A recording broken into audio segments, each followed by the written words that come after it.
He thought it was just a setup until she said a name he had spent years trying not to hear. It was a line that landed in the quiet of a downtown café and felt like a stone in a pond. Thomas Hale checked his watch. CEO, used to corner offices and polished shoes, now sat under a single hanging bulb in a coffee shop 2 blocks from the old library where he had once shelved returned books. The air smelled of burnt espresso and rain on hot pavement. He had promised himself he would stay 15 minutes. He had meant it as a courtesy to an old classmate who lived in town, nothing more. But a breath of peppermint from her cup and the sound of chairs scraping on worn wood drew something out of him he had kept locked away. He felt a tightening behind his ribs he had not expected. She looked him straight in the eyes and said simply, "You do not remember me, do you?" And in that sentence, the evening shifted, and a promise that seemed small at first began to promise something larger. Stay with this story to see how a name, a forgotten favor, and a small object brought back more than a memory. Thomas had come back to the town for what he told people was a weekend to check on a development plan. He had not planned to meet anyone from his past. The woman across from him was Lydia Marquez, hair tied back in a loose knot, cardigan frayed at the cuff, hands that had the slight tremor of someone who worked long hours standing. Her eyes kept finding his with a steadiness that was oddly familiar. She leaned forward, the small bell over the shop door chiming as another customer left. In quick sentences, they tried to map the gap between them. "You do not remember me?" she asked again, soft and steady. He shook his head, a reflex, a polite half-smile that did not reach his mouth. The table between them was a clutter of pastry crumbs and a napkin holder dented by use. He said, "I am sorry, I do not. That sounds terrible, but I do not." And her face changed. It was subtle, but it was there, the way someone reads a ledger and discovers an entry that solves a puzzle. She reached into her bag and brought out something folded in paper, a small square bound by a rubber band. She said, "This is what you left." Thomas looked at the packet as if it might evaporate. It was nothing grand, just a cloth tied around a peanut butter sandwich and a note with a childish loop to the handwriting. But when he lifted the napkin, the smell of old bread and sun-warmed plastic came back to him like a bell. He remembered a rain-slick night at the library and a boy with trembling hands who would not meet anyone's eyes. He remembered smiling because he had nothing else, and because sometimes small hands accept small things with the dignity of kings. The memory arrived like a sequence of small images. He was 23 and broke then in ways he did not have words for, living in a second-floor room above a bakery, working odd hours to keep the lights on. There was a winter where the library heater broke and a thin boy came every day and sat until closing, head bowed over picture books. Thomas had wrapped an extra sandwich in paper and left it on a table with a note that said, "For you, hope today is easier." He had not been looking for anything in return. Back then, his name was printed in a student pamphlet as a volunteer, and his shoes had holes at the heel. He left his shoes in the doorway without thinking, and the boy had placed a small pebble in the toe, as if it were a gift. That pebble sat in the pocket of a jacket he no longer had until the jacket was donated and he forgot the weight of that night. Lydia told it with small details that tied the scene together: the stack of mismatched chairs near the children's section, the smell of paper and dust, the way the fluorescent light hummed. She spoke of the boy, now a man, named Calum, who had a daughter called Nora who loved the princess books, and who had been, as a child, saved from a night on the streets by a sandwich and a smile. The café filled and emptied while they spoke. Sounds of cups clinking and a radio playing an old tune formed a soft background rhythm. There were 5 sensory flashes in that conversation: the warmth of the sandwich wrapped in oil paper, the grit of rain on the window, the scratch of Lydia's cardigan, the metallic tang of coins she set down, and the faint scent of lemon from a cleaner on the table. Thomas found himself saying, "I must have been tired that week, or I do not remember doing anything special." And she smiled with a small relief. The line between what he had been and what he had become felt thin, and for the first time in years he felt unsure how to cross it. He had 15 minutes. He had told himself that at the beginning. He did not leave after 15. The next day he walked back to the library, the old stone building that smelled of glue and binding. The front steps were gouged from decades of boots. Inside, the children's corner was a cluster of low chairs and a round rug with faded stars. A little girl in a yellow dress spun between the shelves, hair swinging, her laughter bright like a bell. She stopped and pointed at him and said, "You are the sandwich man." He blinked, and the room filled with the smell of old glue and the sweetness of a storytime cookie. Around him, patrons paused reading and looked up like a chorus. The librarian, Paula, a woman in a cardigan pinned with a tiny book-shaped brooch, came forward to introduce herself. "Hello," she said, with a voice practiced and welcoming. She was the person who always had a marker ready and knew the names of 90% of the town. Near the front desk, Marcus, the maintenance man, pushed a squeaky cart and offered a nod. Anna, who ran the bookshop across the street, waved from a window. They were small recognitions, but they stitched him into place. The child who had called him the sandwich man was Nora, Lydia's daughter, fingers sticky with jam. He crouched so he could meet her height, and she inspected his shoes like a detective. He tried to conjure something witty, but all he could think of was that life had looped in a way he had not expected. There were 5 sensory notes in this scene: the raw cotton of the rug, the cool varnish of the wooden shelves, the whisper of pages turning, the faint chalky smell of crayons, and the distant thud of a ball bouncing in the community hall. He laughed with a sound that surprised him. A man in the corner of the library, Ben, who had once been a volunteer and now taught an after-school chess club, mouthed, "Good to see you." Small gestures. They softened something inside him.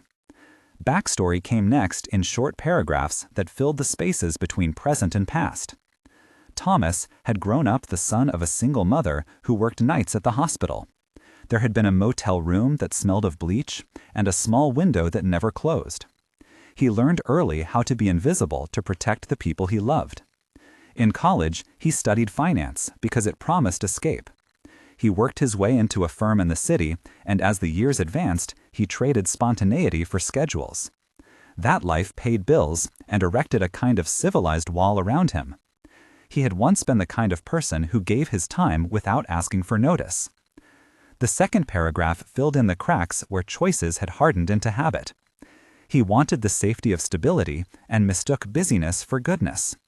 There were promotions and thank you notes, and then invitations that went unanswered because he scheduled life down to the hour. He told himself that was responsible. The third paragraph was about the moment of accumulation when a small regret became a weight. He read an old letter from his mother where she wrote about a sandwich left for a boy during a storm and how that boy had later taught her son to be brave. The letter was a mirror. He saw, finally, the thinness of the life he had built and felt an ache for the uncalculated generosity he had once offered. In the back of the library, Thomas found an envelope pinned with a notice that made his stomach drop. It was addressed to Lydia, with a stamped phrase, "Notice of Eviction," in bold, though the words seemed to thin as he read them. Inside lay a stack of bills, a final reminder, and a past due notice with numbers that looked decisive and cold. The community had always been lean and kind, but this winter had been harder than most. Lydia's face when she saw him standing with the envelope looked like someone balancing on a wire. She said, "I did not want to ask," and he heard in her voice a refusal that had nothing to do with pride. She said, "I will not be your charity," and he understood that she meant not the money, but the loss of dignity that sometimes came with help that made you small. Around them, the library hummed with the quiet of people choosing books, the rustle of paper, the soft squeak of sneakers. Paula set down a stack of storytime books and offered a look that asked how he could be present. Marcus cleared his throat and said, "If you can help in a way that keeps her on her feet, we will make sure it does not end at the door." Anna, from the window, had already started to write a small note to a mailing list of regular customers offering to host a small fundraiser table. There were 5 sensory details in that return to the library: the weight of the evict notice, crisp and papery, the chill of the draft coming through the old windows, the faint metallic scent of radiator steam, the comfortable wear of a well-used chair, and the bright glare of the late morning sun striking the dust motes. Thomas offered an initial sum before he understood why the offer trembled on his lips. Lydia took his hand briefly and said, "No, do not make my daughter watch me accept charity." The refusal landed between them like a stone. He felt embarrassed, ashamed, and strangely driven. That embarrassment turned to urgency when the situation escalated. One night, Nora ran a high fever, and Lydia rushed her to the regional hospital. The city road out of town was thin and slick with rain, the wipers slapping time like a metronome. Thomas drove with the headlights cutting through the downpour and thought of nothing but the clear line between action and consequence. He arrived at the emergency room with newspaper hair and an old coat and signed himself into a waiting area that smelled of antiseptic and plastic. Dr. Patel, who had a calm voice and hands that moved with professional economy, took Nora in. The nurse, Nora's aunt by another name, but known to the triage desk as Nora's mother's friend, wrapped a blanket around the child, who coughed and clutched at a small stuffed rabbit. The scene at the hospital contained several sensory images: the antiseptic sting, the hiss of oxygen, the dull beep of machines, the warm weight of a small hand on a fingertip, and the rustle of paper gowns. Thomas waited under the fluorescent light and watched Lydia shrink and expand with each breath she could not contain. He remembered the night years earlier when he had been just a volunteer handing warm food to a frightened child, and how small gestures had built trust. In a sequence of urgent decisions that left no room for negotiation, he signed forms that allowed treatment. He did not offer money or pity. He simply wrote his name and consent and sat through a long night of monitoring that blurred into sleep and back again. For 8 to 10 exchanges in that room, they spoke in fragments. Thomas said, "Is she going to be okay?" And Lydia said, "I think so, but she is burning up." And Dr. Patel said, "We will keep her and monitor for dehydration." And Nurse Elena said, "I will stay with her while you both rest." And Thomas said, "Tell me what to do." And Lydia said, "Keep her talking to you, like you know her." And he said, "I do not deserve to."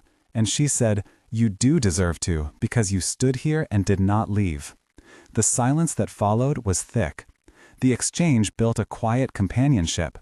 The child's breath evened, and in the dim waiting room, Thomas read a book aloud. He had not planned to, and found that the sound of his voice calmed him. He read in a voice that was neither practiced nor perfect, but honest and present. After the hospital night came honest conversation. They walked home along a street washed clean by rain, and the asphalt mirrored orange street lamps. He admitted things he had never said aloud. "I thought if I built enough, I could buy myself out of feeling empty," he said. She listened. She told him about the nights when the electricity was about to be cut and how she counted in her head which bills could wait and which could not. He talked about deadlines that were always 2 days away and empty evenings. She asked why she had left town, and he said because he thought the answer was inside the city and not in the people who had raised him. They sat on the library steps and exchanged stories in a confessional way, the kind that happens when two people let go of small defenses. His confession was not dramatic, it was a slow unpeeling. Her response was equal parts guarded and hospitable. She said, "You were young, and so were we, and sometimes we only have what we can carry into the next morning." He promised small things, not grand ones. "I will come on Tuesdays," he said. That was not a vow of monetary compensation, but of presence. She smiled with a tear and said, "That is not nothing."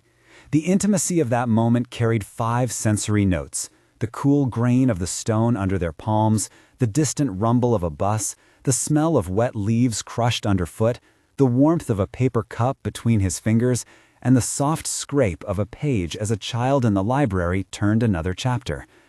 Trouble returned in an official voice when a paper arrived on the library notice board about a hearing to decide on occupancy rights and to consider a new development plan that threatened the low-rent units that housed many families. The antagonist in this story was not a single person, but a system of lawyers and a real estate proposal backed by interests that saw profit in change. Judge Reynolds presided in a town courtroom that smelled of old varnish and men's cologne from decades of hearings.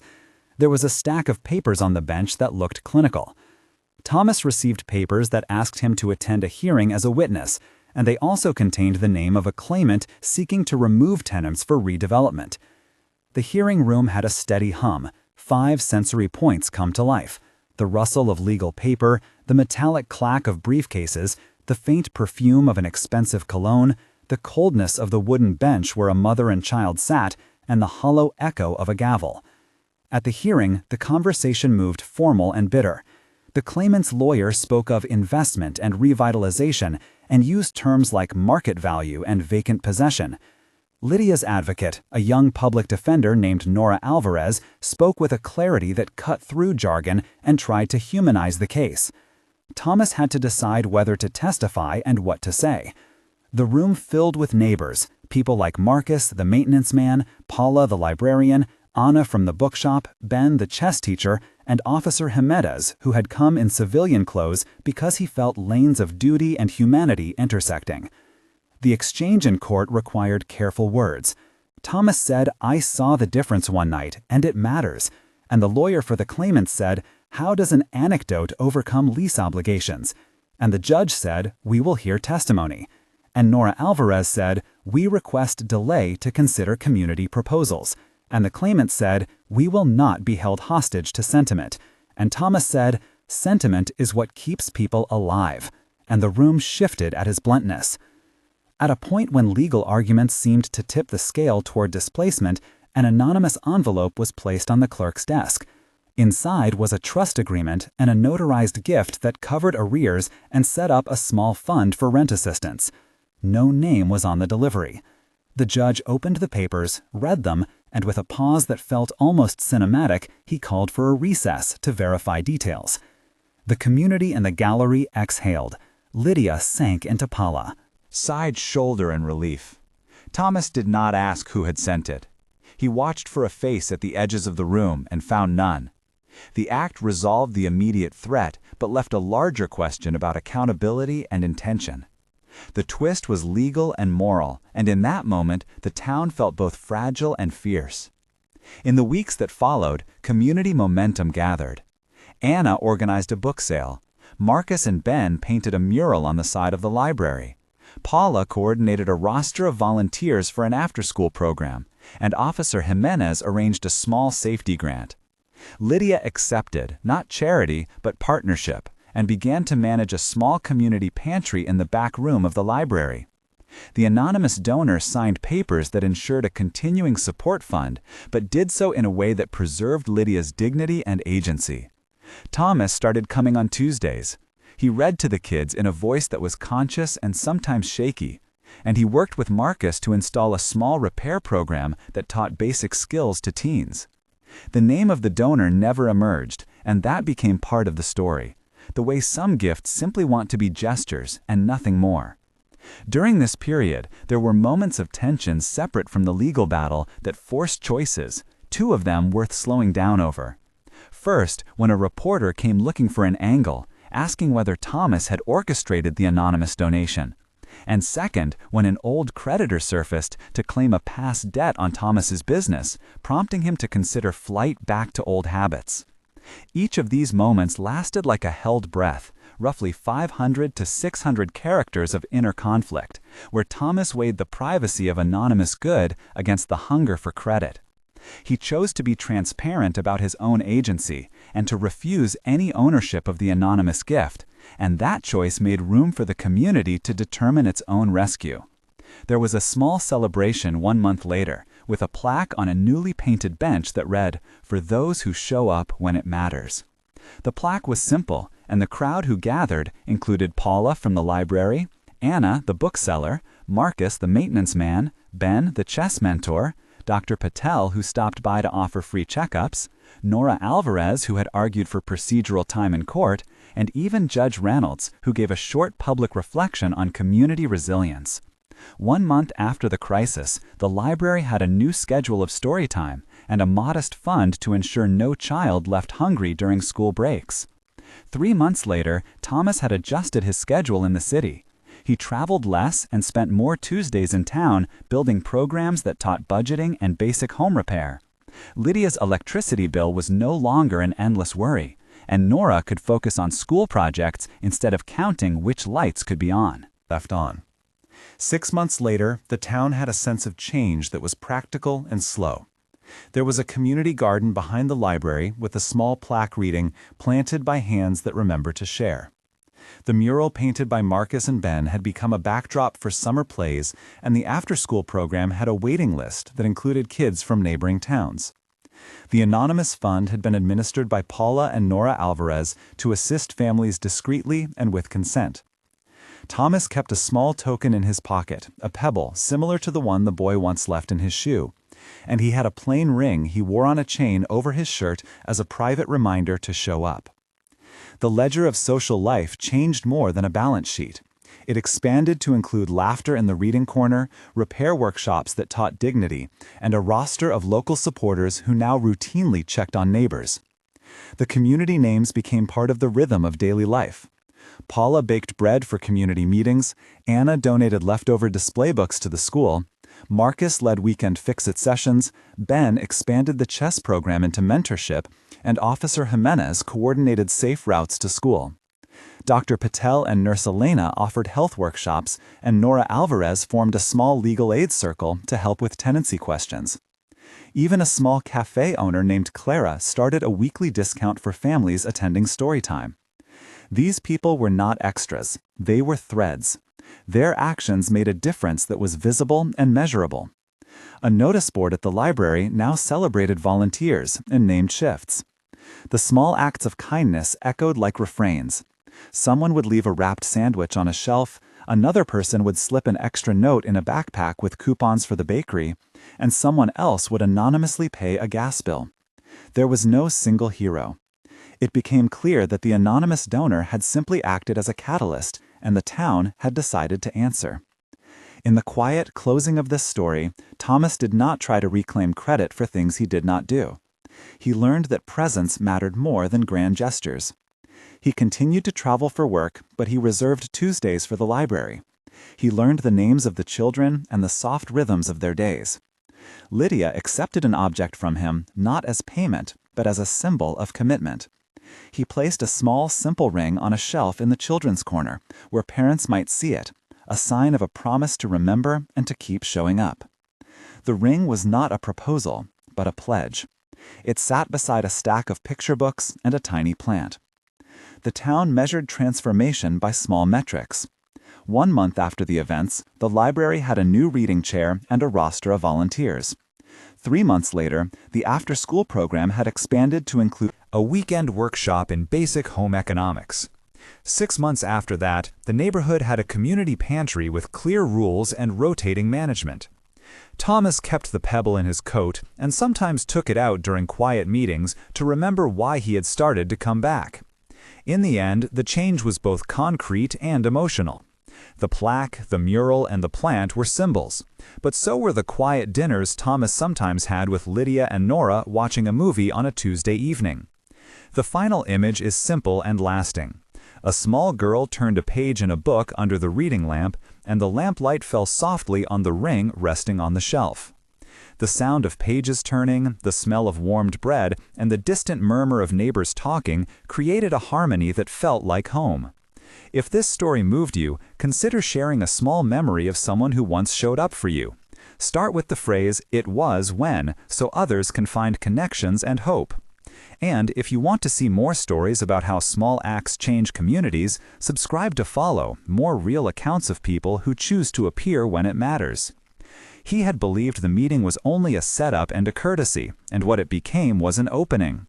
He had gone expecting to chalk it up as a brief surrender to nostalgia, and instead found that a sandwich, a pebble, and a name could travel years and return as something that repaired more than shelter. The legal papers had been frightening, and the hospital night had been sharp, but the consistent, quieter work after those moments built a structure that no contract could unmake. The anonymous act had been catalytic, but the real restoration was communal and persistent. The last frame is not an ending, but a beginning. It shows a bench by the library where a plaque names a simple truth and a child tracing letters with a finger. And it shows Thomas folding up a volunteer schedule and smiling without arrogance.